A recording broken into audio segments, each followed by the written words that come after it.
office building in Moscow which houses the headquarters of Russia's anti-doping agency, RUSADA. The World Anti-Doping Agency maintained its suspension of Russia on Thursday, raising the spectre of a possible ban from February's Winter Olympics in Pyeongchang. WADA's Foundation Board, meeting in Seoul, came to the decision after its Compliance Review Committee recommended that Russia's anti-doping body, RUSADA, should not be reinstated. The decision had been expected after Russia refused to admit running a state-sponsored doping system, as detailed in an explosive report for WADA by Canadian lawyer Richard McLaren. The International Olympic Committee is expected to decide whether Russia can compete in Pyeongchang at an executive board meeting next month in Lausanne. Russia was declared non-compliant by WADA in 2015 after the McLaren report alleged institutionalized doping culminating at the 2014 Winter Olympics in Sochi where the hosts topped the medals table.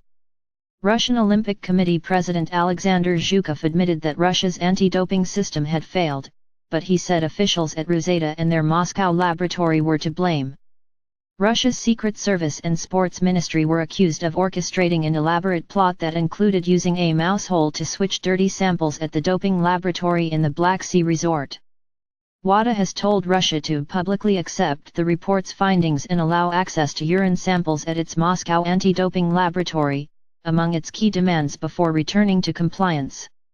Russian Olympic Committee President Alexander Zhukov admitted that Russia's anti-doping system had failed, but he said officials at RUSADA and their Moscow laboratory were to blame.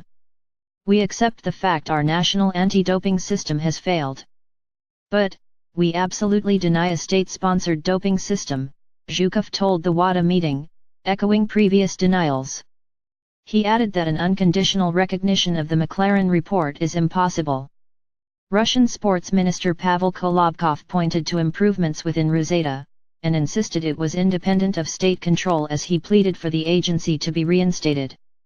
"RUSADA performs all functions within the World Anti-Doping Code," he said.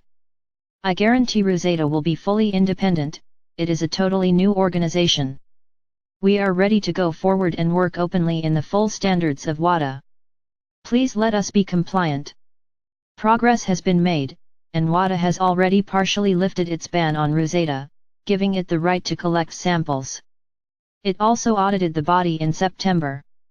But suspicions remain." Foundation board member Adam Pengili asked how WADA could trust Russia's new anti-doping regime until there is a real acknowledgement of what happened. Last week, WADA also said it had obtained an enormous internal database of Russian drug test results from 2012 to 2015. Despite WADA's refusal to readmit Russia, it may not be fatal to the country's chances of competing in Pyeongchang. In 2016, the IOC ignored WADA's calls to ban Russia from the Summer Olympics in Rio de Janeiro over the McLaren report, instead leaving the decision to individual sports bodies.